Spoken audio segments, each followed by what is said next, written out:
जय हिंद साथियों, आप सभी का स्वागत है। आज हम लोग इंपेरेटिव सेंटेंस करेंगे। सेंटेंस का दूसरा टाइप्स यानी वाक्य के दूसरा भेद को हम लोग डिस्कस करेंगे। इंपेरेटिव सेंटेंस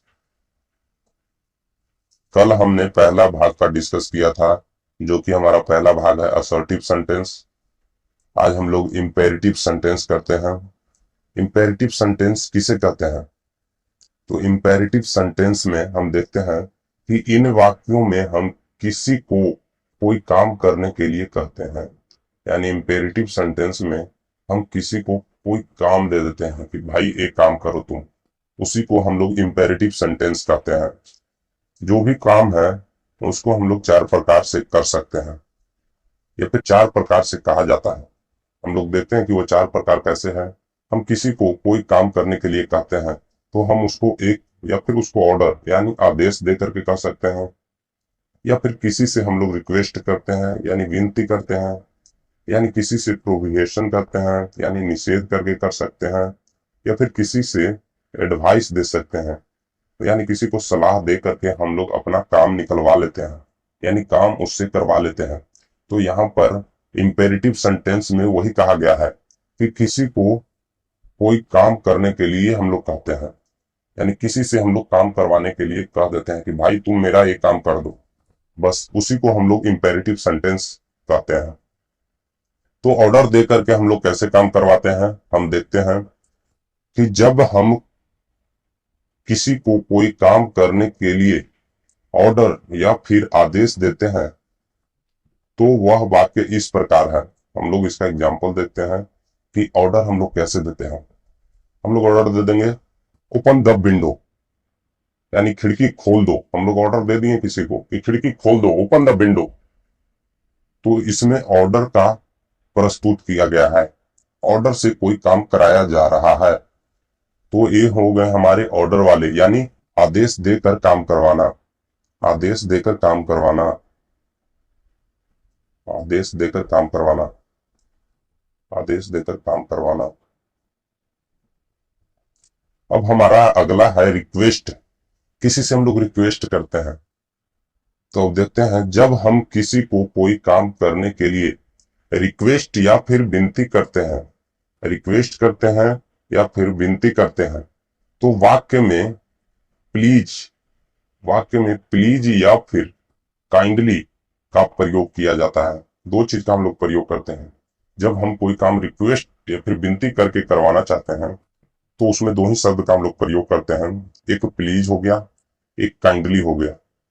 प्लीज का प्रयोग है या तो वाक्य के शुरू में किया जाता है यानी आरंभ में किया जाता है, या फिर वाक्य के अंत में किया जाता है।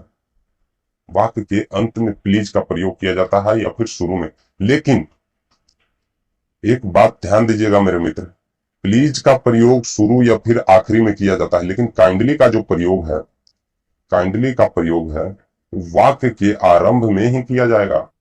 काइंडली का प्रयोग वाक्य के अंत में नहीं किया जाएगा।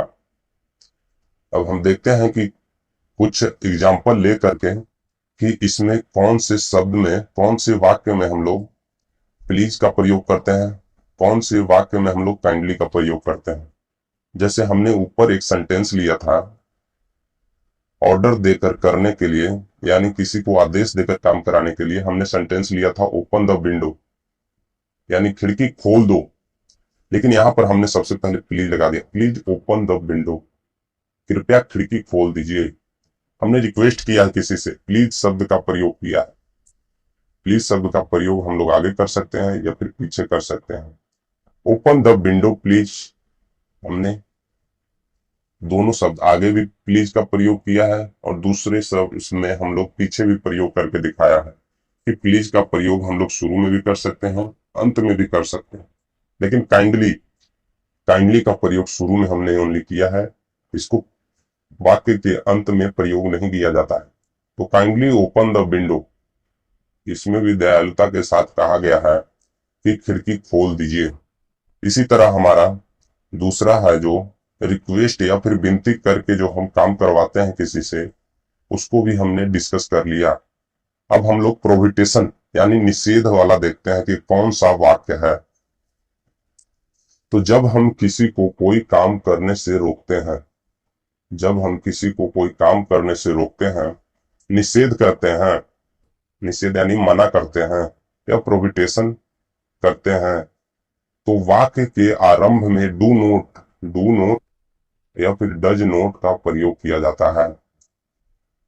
हम लोग डू नोट या फिर डज नोट का प्रयोग कर सकते हैं। तो देखते हैं कि do not open the window, खिड़की मत खोलो, यहाँ पर साफ साफ किसी काम को करने से मना कर रहा है, उसी को हम लोग प्रोहिबिटेशन यानी निषेध करके मना कर रहे हैं कि खिड़की मत खोलो। डोंट ओपन द विंडो, खिड़की मत खोलो। इसी तरह हमारा प्रोहिबिटेशन वाला भी पूरा हुआ। अब हम आगे देखते हैं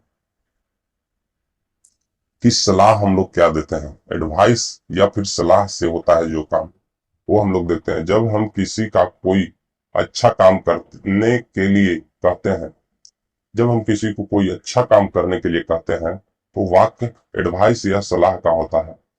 जैसे किसी को हमने हेल्प करने के लिए कह दिया है, हेल्प द पुअर, इसमें हम सलाह या फिर एडवाइस दे करके कह रहे हैं कि किसी कगे हेल्प किया करो, मदद किया करो गरीबों की। तो इसमें अच्छा ही काम हुआ मित्र कि किसी गरीब का भला हो रहा है, किसी गरीब का हम लोग हेल्प कर रहे हैं, तो वो अच्छा काम ही हुआ। इसीलिए अच्छा काम को हम लोग एडवाइस या सलाह के रूप में कहा जा सकता है। अब हम लोग एक्शन और सफरर के बीच में डिफरेंस समझेंगे। हमने ऊपर कहा था कि एक्शन और सफरर के बीच में कुछ इस प्रकार डिफरेंस है। जैसे हमने कहा ओपन द विंडो यानी खोलो, यानी एक्शन क्या है इसमें, खोलो, और द विंडो क्या हो गया हमारा सफरर। क्या खोलो, खिड़की खोलो। अब हम लोग अगला देखते हैं जो हमारा रिक्वेस्ट करके कहा गया था, प्लीज ओपन द विंडो।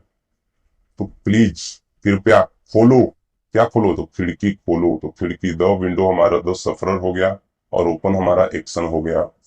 उसी तरह ओपन द विंडो प्लीज, तो ओपन यानी खोलो और द विंडो प्लीज, जो भी एक्शन के बाद शब्द है वो हमारा सफरर आ गया है। उसी तरह काइंडली ओपन द विंडो यानी द विंडो हमारा सफरर हो गया और काइंडली ओपन हमारा एक्शन हो गया।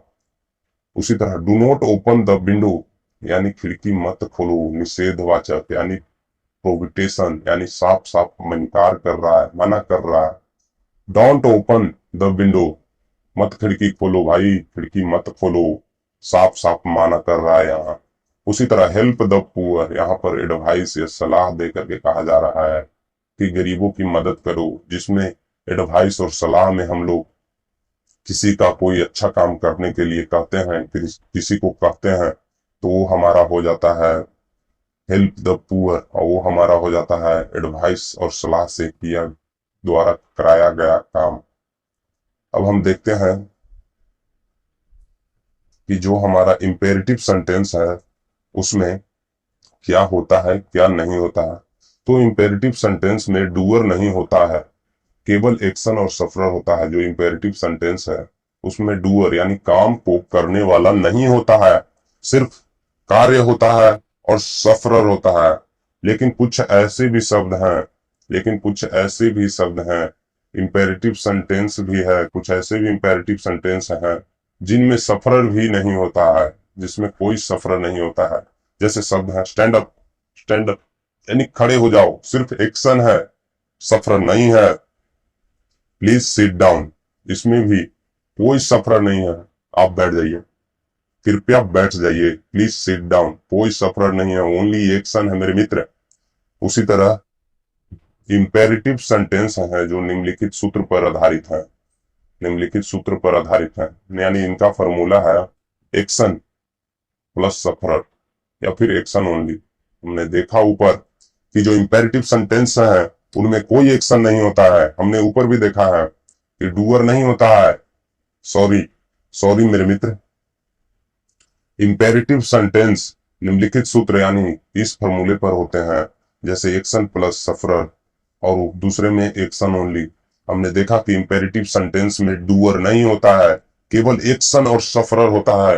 या फिर कुछ ऐसे भी इंपेरेटिव सेंटेंस हैं जिसमें सिर्फ एक्शन ही होता है, हमने एक्शन वाले शब्द भी देख लिए कि stand up, please sit down, और एक्शन प्लस सफरर भी वाले शब्द देख लिए हमने ऊपर कि open the Windows please, open the window please, हमने ये शब्द भी देख लिए हैं। तो इसी तरह हमारा इंपेरेटिव सेंटेंस भी खत्म होता है।